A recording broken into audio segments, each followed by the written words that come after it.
First story.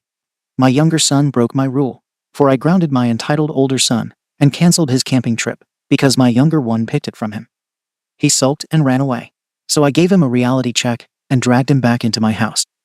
He acted like a trustworthy person and then again betrayed me. I'm a single dad with 2 boys, Aiden 13 and Benji 10. My brother has a son too, Luca 12, and our kids are pretty close, especially Aiden and Luca, who've become joined at the hip over the past year. I'll admit up front, I run a tight ship in my house. I expect basic respect and consistency. If I'm speaking, you will listen. Aiden's been tough lately. Puberty hit him like a freight train this year. He was always a mellow kid into Lego, reading, and being the big brother Benji looked up to. But ever since he started middle school, it's like he's trying out a new identity every month. He'll be chill one week, and the next he's acting like I'm ruining his life because I asked him to shower or stop gaming at midnight. I try to pick my battles. I really do. I've let some stuff slide because I get it, teenage hormones, social pressure, etc. But there are lines I won't let anyone cross. One of those is walking away mid-conversation. That's always been a trigger for me. It's dismissive and disrespectful, and I didn't tolerate it from Aiden, even before he hit 13. Here's where Luca comes in. He's my brother's only kid, and has always been kind of soft. Sensitive, dramatic, cries when he gets called out, that kind of thing. My brother, in my opinion, tiptoes around him. He lets him mouth off, ignores him, and literally turns his back mid-conversation. Luca pulled that on me once last Thanksgiving, and I told him directly, if you do that again while I'm speaking, you won't be welcome in this house. My brother gave me grief for scaring him, but I didn't back down. I don't care if it's your feelings or not, basic respect isn't negotiable. Fast forward to last week. Aiden was supposed to take out the trash, do his laundry, and hop in the shower before dinner. He did none of it. I told him calmly, you didn't do your responsibilities today. I'm not arguing. You can do it now, or I take your iPhone for the week. He cuts me off mid-sentence, says something under his breath, then walks away and shuts his bedroom door. Nope. Not in this house. I followed him in, took the phone, and told him straight. This attitude isn't just you being a teenager. You're being rude, and if you keep acting like this, you'll lose more than just your phone. He said nothing, just stared at the wall like I didn't exist. This wasn't the first time. 2 weeks ago, he snapped at Benji for asking him to play Minecraft. Last month, he cursed at his mum over text because she wouldn't send him money for some Steam game. I've been tracking these behaviors, and there's a pattern. Every time he spends a weekend with Luca, he comes back more entitled and more reactive. Now here's the part that really pissed me off. A few days after that incident with Aiden, I had a simple conversation with Benji. I told him, before you go to your friend's house, clean your room and put on deodorant. That's it. Nothing intense. Normally, Benji would smile, hug me, and say, okay, Dad. That day, he rolls his eyes and snaps. I know, I was going to do it. Why do you always remind me? He turned around and walked off while I was talking. My jaw dropped. Benji. The same kid who still cuddles with me on the couch and brings me drawings of me and him as superheroes. No way. I walked into his room, sat him down, and told him point blank. You're grounded this weekend. You don't walk away from me while I'm talking. That's not how we handle things here. He cried and said it wasn't fair. I told him, it's not just about you. You're starting to mimic your brother. And I'm not going to wait around while my house turns into a teenage rebellion center. I let him cool off, then went to Aiden. I said, look, you're grounded for the rest of the month. Not just for walking away, but because Benji is picking this up from you. You want to act like Luca. Then you can enjoy the same consequences I'd give him if he lived here. He broke. He actually cried, and I hadn't seen Aiden cry in almost a year. He said it wasn't fair, and that he's not responsible for Benji copying him. I said, maybe not directly, but you're his role model. You walk around pissed off all the time, ignoring basic rules. What do you think he's going to do? Now here's where things exploded. I called my brother.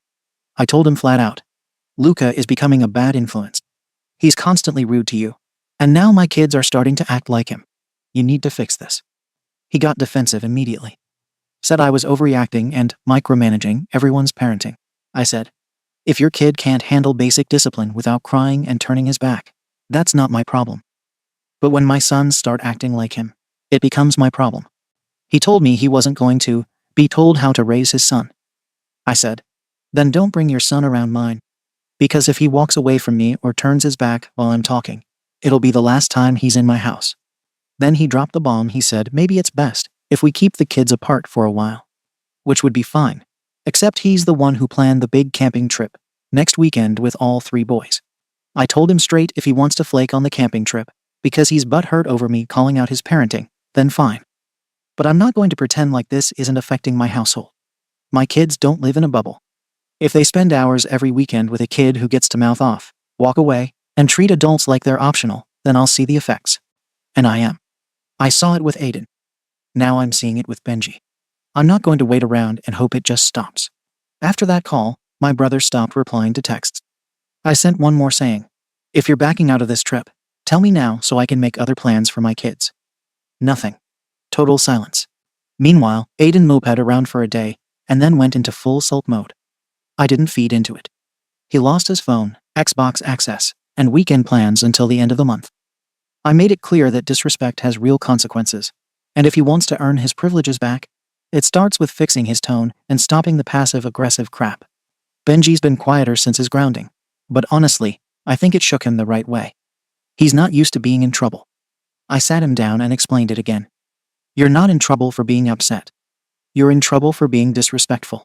You don't copy someone's bad attitude just because they're older. He nodded. Didn't cry this time. We played Monopoly that night. I think it's sinking in. Now let me be clear, I'm not on some power trip.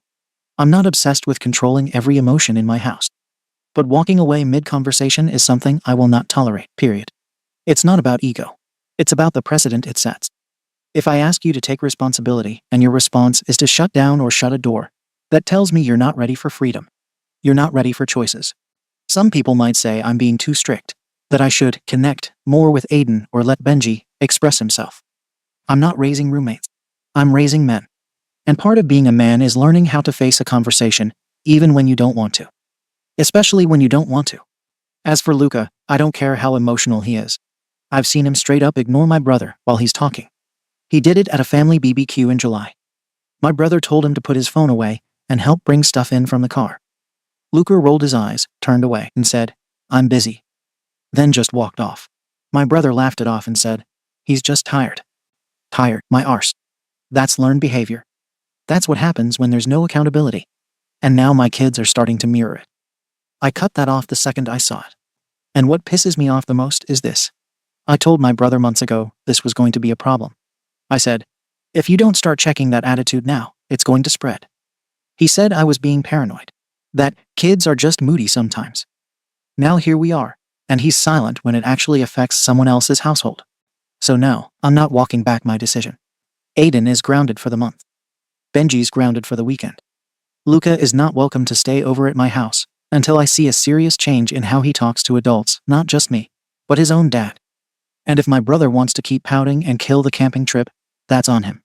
You don't get to play cool dad and dump the consequences on everyone else. If your parenting stops at the door of your own house, then you've failed. I'm not apologizing for running my house with structure. So Reddit, Ada? Comments. Comment 1. Look, I worked with troubled teens for over a decade. The number one thing that screws up young kids, inconsistency. You don't get to act like your kid's best friend one day and their parent the next. So I respect the hell out of your consistency. You set a line and held it that matters. That said, you're projecting too much onto Luca. Yeah, maybe the kid's disrespectful, but it's not his job to be a role model in your house. That's Aiden's job. If Aiden is so easily influenced that a weekend with his cousin turns him into a door-slamming zombie, then your problem isn't Luca. It's that your son hasn't internalized your expectations yet. And maybe he's resisting because you only give him structure without connection. You say you're not trying to control every emotion, but you're not showing a lot of emotional bandwidth either. You're not the arsehole for grounding them. That's your house, your rules. But calling up your brother and demanding he punish his kid on your terms, that's where you overstep. Kids aren't remote controlled. And your brother's going to tell you to get bent every time you come at him like you're the dad of all 3 boys. Comment 2. YTA. Aiden's behavior is Aiden's responsibility. Benji's behavior is Benji's. You can't just lump them together and slap a punishment on one kid because his little brother copied his attitude. That's not discipline, that's lazy parenting. All it does is breed resentment. You're blaming Aiden for something that Benji did, and then turning around and blaming Luca for both of them. Are you serious? Take some accountability. You clearly baby Benji and don't want to admit he can screw up too, so it's easier to say, oh, he's just mimicking Aiden and Luca. The wildest part. You called your brother demanding he punish his kid for your household issues. What kind of delusional parenting pyramid are you running? If you keep this up, none of these boys will talk to you when they're older. You're burning every bridge on the way down, including your brother's. Fix it before you end up alone in the control tower you built for yourself. Comment 3. YTA and honestly kind of intense to a worrying degree. You're trying to run your household like a boot camp, and now you want your brother to run his house the same way. That's insane. Aiden's being a teenager. Of course he's testing limits, that's what kids do. But you're treating every disagreement like a personal insult, and then grounding him like he spat in your face. You can set rule, sure. But you're not just shutting down bad behavior, you're shutting down any behavior that doesn't look exactly the way you like it. There's no room for emotions, disagreements, or even learning. Just punishment. And the second your younger kid steps out of line, you ground the older one and try to get your brother to punish his kid. Luca isn't your problem. Your need to dominate every interaction is. You're driving wedges between everyone, your kids, your brother, even yourself. Pull back, man. You're going to regret this long term. Update. A lot has happened since my last post. To be clear, I didn't come here to get validation or sympathy. I parent the way I do because it works. And the people who actually live in my house, my sons, are doing better for it. But yeah, things escalated. Right after the whole incident with grounding Aiden and Benji, my brother cut off communication. No reply to texts. Nothing. Then a few days later, I get a group text meant for other family members, not even directly to me, where he casually drops that the camping trip is off indefinitely, and that family time isn't healthy for everyone right now. Didn't say my name, but the implication was obvious. And the icing? My mom texted me right after, saying she was disappointed and asking if I could reach out and fix this. I set rules in my home. I enforced them. I said Luca wasn't welcome until he showed me basic courtesy, not exactly an impossible bar. My brother couldn't handle being called out. That's on him. Then the next blow came. Aiden ran off. He was supposed to be at home doing some school project with Benji. I stepped out to grab groceries, and when I got back, he was gone. Left a note, a literal paper note, saying he was staying with his mom until I learned to stop punishing him for everything. I'll explain our custody setup, because people always assume the worst when a kid runs to the other parent. Aiden and Benji live with me because their mom travels constantly for work. We agreed years ago that the boys needed consistency. She's based in another state half the time, working in entertainment, so Monday to Friday parenting was never going to be her role. That was court approved and mutually agreed upon. She gets them over major breaks and some long weekends, but the day-to-day, that's all me. She was never against it. She just knew her lifestyle wasn't suited to raising school-age boys full-time. So for Aiden to run off like that? It wasn't just dramatic, it was logistically insane. He had to get a ride from one of her assistants, because she wasn't even home when he called her. I find that out when she finally texts me 2 days later, not to talk things out, but to tell me he needs space. I called her and said, "You're undermining everything we agreed on. You're not even there, and now he's what? Sitting in a guest room with some stranger watching him," she said. "At least he feels safe." Safe from what? From a curfew. From being held responsible when he ignores me mid-sentence. I got my lawyer involved. And no, not to sue anybody or drag her to court. Just to clarify our custody agreement. I didn't want a war. I just wanted my son back in the environment where he actually goes to school and has a routine. We made arrangements. I flew out. I didn't drag him by the arm. I sat him down and told him, "You made your point. You ran off. You wanted me to see that you're mad. Fine. But you live with me, not because I force you, but because that's where your life is, and we're not going to play this game every time you don't like a rule." He agreed to come home. When we got back, I noticed something different. He wasn't sulking. He wasn't slamming doors. In fact, he was hanging out with Benji more, helping him with homework, offering to cook eggs in the morning, the whole thing. And for the first time in a while, Benji seemed calm again. Not scared, not clingy, just balanced. And when I say clingy, I mean it. I found out from his teacher that he'd been getting overly attached to her in class, constantly asking to stay behind during recess, and asking if she was mad at him. That's not normal. That's a kid spiraling because he doesn't know where he stands. So yes, I was firm with Benji. And no, I don't feel guilty for pulling the reins back. The emotional mess that kid was becoming is exactly why I run my house the way I do. Since Aiden came back and started stepping up, Benji's been thriving. That's not coincidence. But apparently, outsiders think they know better. 2 days after Aiden comes home, I get pulled into a meeting at his school. Guidance counselor, vice principal, and surprise, my brother. I guess Luca went home whining about how mean my uncle is and how I yell at everyone for nothing. So they called some kind of informal intervention. I sat in that room and listened to a bunch of half-baked opinions from people who see my kid for 45 minutes a day. The counselor suggested maybe Aiden feels stifled. I asked her directly, "Did Aiden say that? Or are you assuming based on Luca's story?" She couldn't answer. Then my brother, now suddenly brave with an audience, says maybe my sons would benefit from a more open parenting style. I looked him dead in the eye and said, "They're finally thriving. They've got discipline and clarity, and they're closer than ever. What exactly would I change?" Silence. I left that meeting more certain than ever. People love to talk about parenting until they actually have to do it. It's always "you're too harsh" or "kids need room" until their own kid is failing classes, acting out, or blowing up their marriage. My boys are sticking together now. Aiden's actually teaching Benji good habits. We sit down for dinner. We talk about their day. They go to bed at a decent time. I don't give a damn what anyone outside the front door thinks. So yeah, I lost respect for my brother. That part's done. You don't go behind a family's back and try to backdoor your way into parenting someone else's kids. My boys are home. They're improving. That's the result that matters. Comments. Comment 1. You sound proud that your kids are finally falling in line. But honestly, reading this update makes me sad. Not because you're strict, that's your business, but because it feels like you've lost sight of why kids push back in the first place. Aiden literally fled to another state to get away from you. And instead of asking what made him feel cornered enough to do that, you brought him back like a package and acted like the win was him making eggs for his little brother. You're so focused on results that you're missing the warning signs. Benji clinging to his teacher like she's his emotional lifeline. That's not normal. That's a kid looking for security, not another lecture. Kids can act obedient and still be emotionally wrecked. You don't measure success by eye contact and homework completion alone. Your brother was probably wrong to ambush you at the school meeting. I'll give you that. But the fact that multiple adults are flagging the same patterns, and you keep calling them outsiders, makes it feel like you've built a wall around your ego. Just consider that being in control doesn't always equal being right. Comment 2. Look, I've raised 3 boys. 2 of them gave me hell during the middle school years. One of them walked out and lived with his mum for a while too. So I'm not here to say you screwed everything up. I get the instinct to lock things down when stuff starts spiraling. And honestly, Aiden coming back, helping his brother, and settling in. That is a win. Doesn't matter what some armchair therapists think. Results do matter, and sometimes you have to take the heat to make things click into place. That said, you need to stop blaming your brother like he's the root of all evil. His parenting is soft, sure. But his kid isn't the reason your son ran away or your younger one clings to adults. Those are reactions to your household, not just outside influences. Maybe Lucas just a mirror for behaviors you don't like because they reflect the stuff you're trying to suppress in your own kids.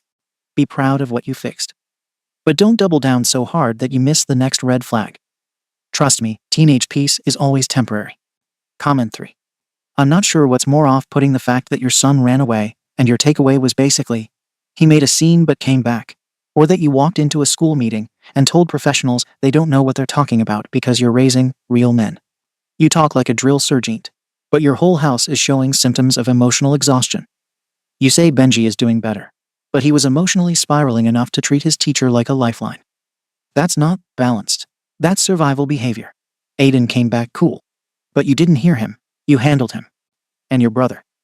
Maybe he didn't handle things well, but you nuked that relationship the second you told him how to raise his kid.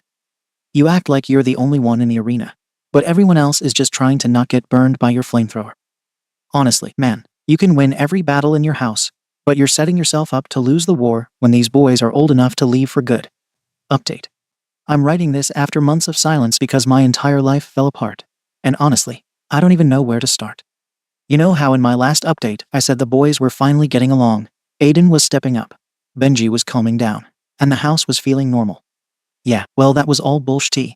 Not because the boys weren't acting that way. They were. But I didn't know it was all rehearsed. My ex coached them. She had been planning for months to get them out of my house and into hers. The woman who spent years barely around, who openly admitted she wasn't built for day-to-day parenting, suddenly decided she wanted to be mother of the year at 40. I later found out she was tired of people in her social circle whispering about her being an absentee mom, and she didn't like that I had become the primary parent. So instead of talking to me, she decided to weaponize the kids and the system. Everything started unraveling when Aiden got caught skipping class. He was found sitting behind the gym with 2 other kids, vaping and ditching math.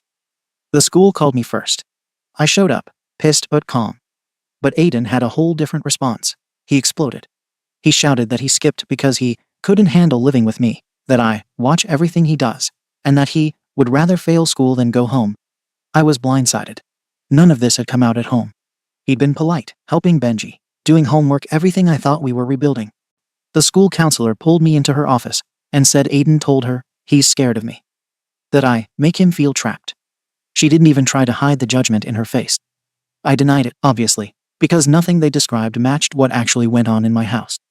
But Aiden just sat there staring at the floor, refusing to speak.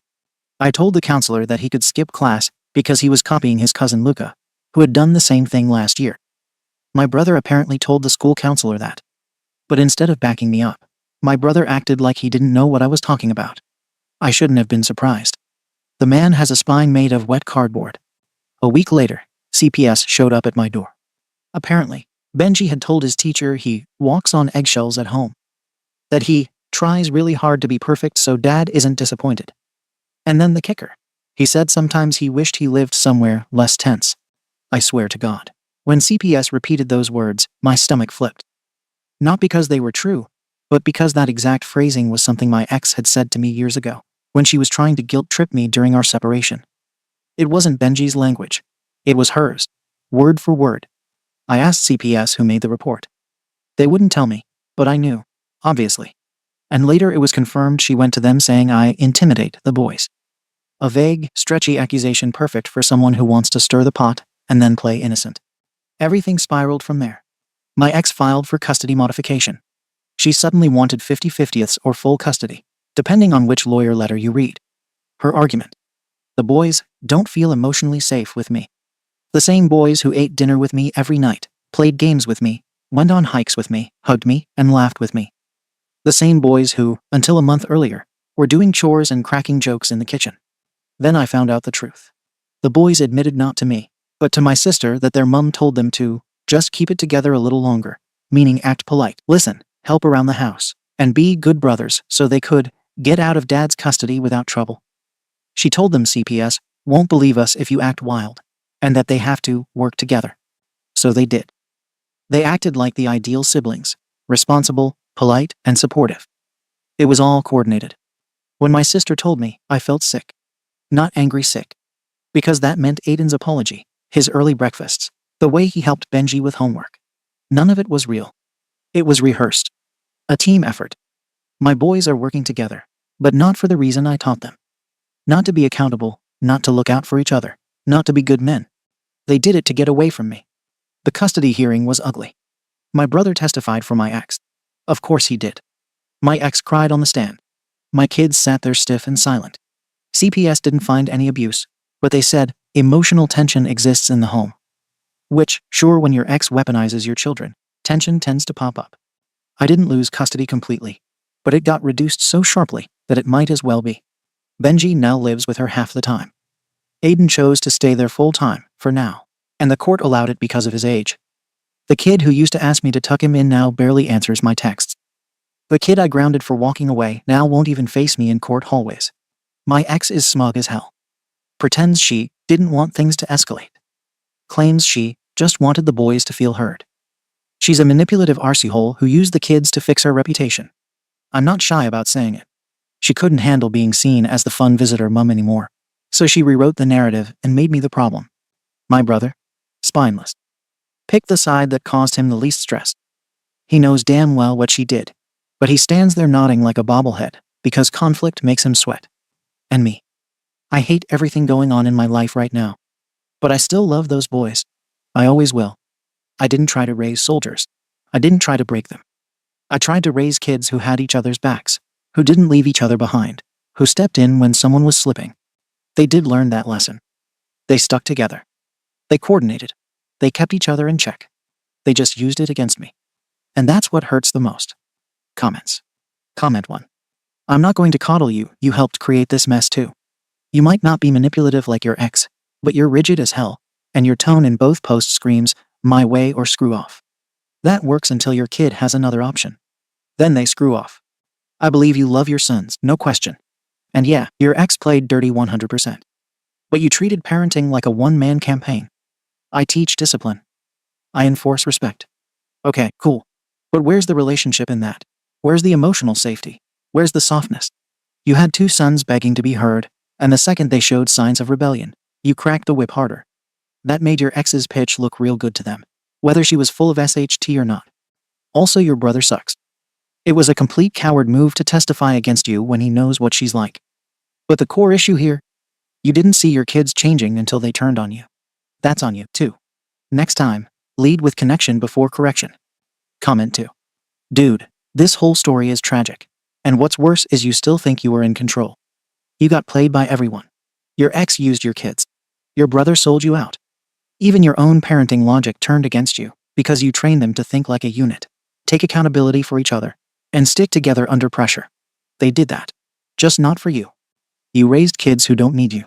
You taught them independence without emotional access. That's the real tragedy. Aiden learned how to read people. Benji learned how to perform safely. But neither of them trust you. That's not a manipulation issue. That's a connection issue. They were loyal to each other, not to you, because you didn't give them an emotional reason to be loyal to you. And your ex? She didn't win. She just put a clock on how long she can fake being the emotionally available one. When that act breaks, and it will, the kids won't know who to run to because both homes feel like traps. You better find a way to rebuild without pride. That's your only way back in. Second story. I paid for my cruise trip after my so-called friend said she went bankrupt. It's been 17 months. She hasn't paid me a dime, but buys every Lego set and goes to Comic Cons, NHL games, and concerts. So I asked her to pay my money, and she called me toxic and delusional and said I'd changed. I sued her in small claims court. This just happened this last month, and while I have other friends and family backing me, what my friend said to me is eating at me. And I keep thinking I am the a-hole, so I think maybe an outside point of view is what I need. Note: throwaway accounts since they're on here, and I am second guessing, even asking real names have been changed. This is over a cruise that I fronted the cash for. IF, 34 and my friend, Kim F, 33 booked the cruise in August 2023. By April 2024 they had finished paying off the initial cost, and then wanted to add more excursions, drink packages, etc. And the total of all that came to just over $450. A few weeks before the cruise, Kim told me they started the steps to go through bankruptcy. And I said I can easily cancel the trip since we have travel insurance and can get all our money back. Their spouse M, 37, and Kim told me not to worry and to just book the additional things and keep the trip. The cruise was in May 2024. Afterwards, Kim started explaining how hard their bills were, and they couldn't afford anything. I understood since I've been there and said she can just do payments of whatever they can afford. During the next 17 months, May 2024 to October 2025, they only paid me 2 times $50 each. She continued to complain they couldn't afford anything, nor pay me back even though she was buying and doing a lot. She bought over $300 of Lego sets and $100 of video games and spent over $1,000 at a Comic Con, a premium pass over $200, autographs of 3 celebrities over $400, and photo ops with 2 celebrities over $400, plus Artist Alley purchases and food at the con since she didn't want to bring her own. Went to a few NHL games, attended a few concerts, and did a few other things. Note: they paid for all of this. And it wasn't gifts. I was with her when she made over half these purchases. So a few weeks ago Kim posted she just got tickets again to a concert next summer. I was curious and went on and saw the cheapest tickets available were just over $300 each. She got tickets for her and her spouse. So I messaged Kim asking if she was able to pay me back, and she said she couldn't and was doing payments for the concert tickets. That's when I decided I had had enough and needed to get everything off my chest. I brought up to her that I have been offering payments as well, and that she said they couldn't afford it. I went on to say I felt like she was taking advantage of me. Kim immediately blew up at me, saying I was guilt-tripping her. She went on to say if I wanted it that bad, she'd pay me off, but they won't be able to buy gas or food the next few months.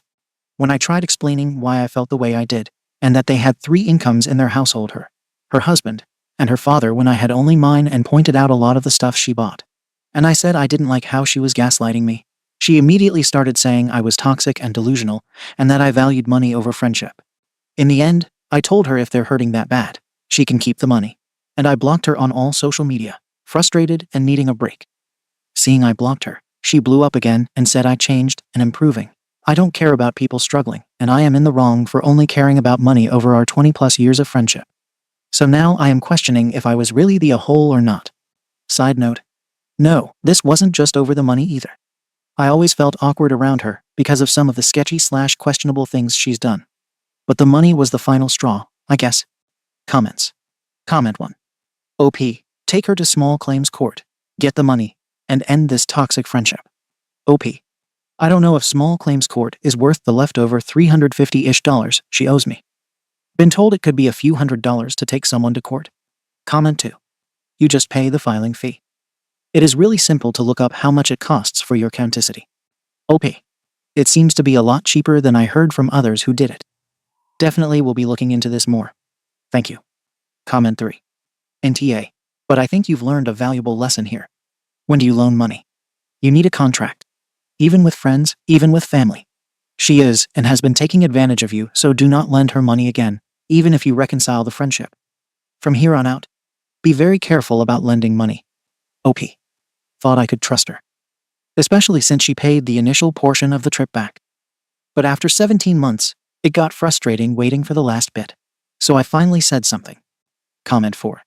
When she said you had changed and didn't care enough about people, that was gaslighting because she wants to guilt you into letting it go so she can continue to spend money on things she wants. You did change.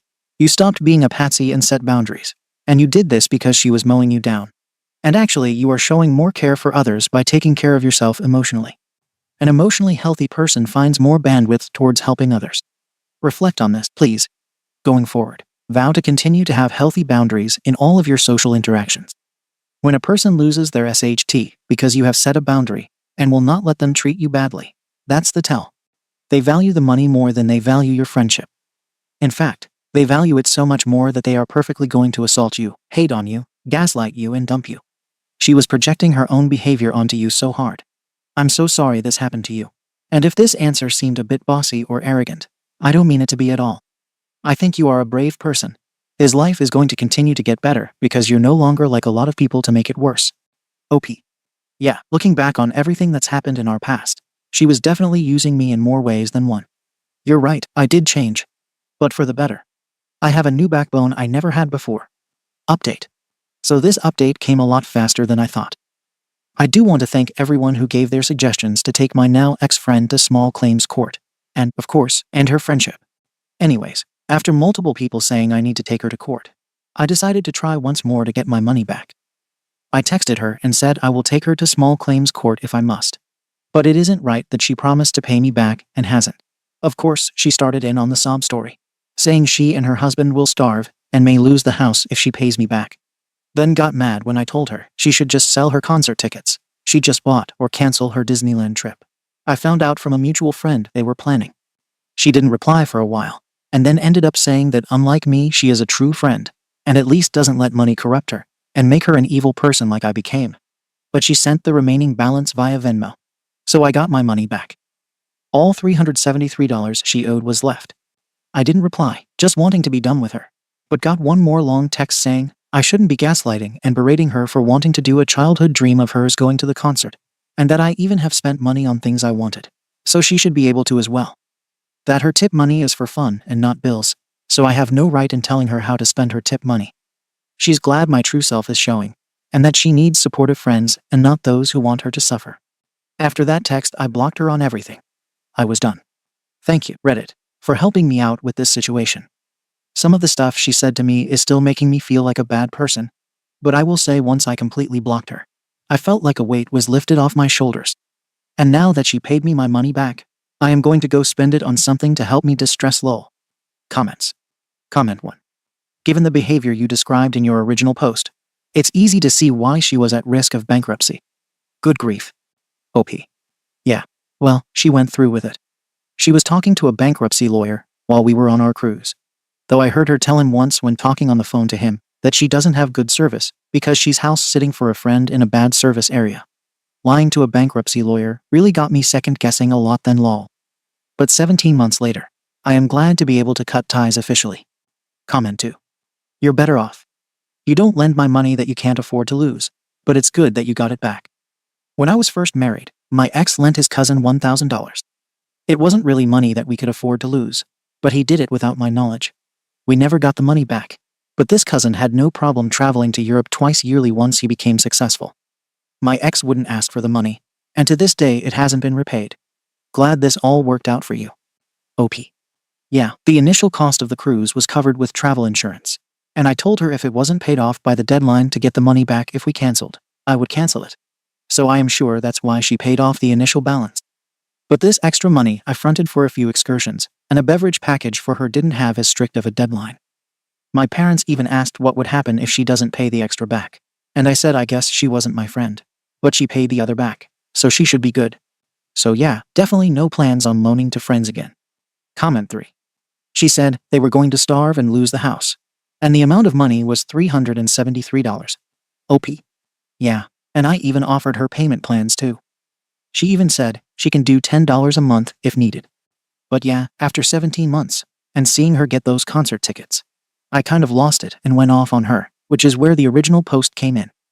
But yeah, all this over $373. Comment 4. Lol, that excuse is brazenly stupid. Although to be fair, if you can't eat or house yourself without a $373 loan from someone, you are almost certainly going to be homeless in the near future. So it sort of tracks. Just think, you saved her from that fate 17 times already. OP. So does that mean I should consider myself a hero for saving her from that fate so many times lol? Thanks so much for that laugh lol. Comment 5. How much did she owe? You said she paid the remaining $373. I was thinking she owes you several thousand. OP. Originally, I fronted the money for the cruise and hotel the night before over $2.5K. But when I said if I don't have it paid off by the deadline to cancel and get the money back, I would cancel our reservations, and she actually paid that off. Then I fronted an additional $473 or so for a drink package and a few excursions. She only paid $100 back in the first few months after the cruise, so it was like 14 months and had no additional payments towards the remaining balance. Thank you for watching the video. If you are interested in listening to these kinds of stories, we've got more in store for you. Simply subscribe to our channel, hit the like button, and share it with your friends.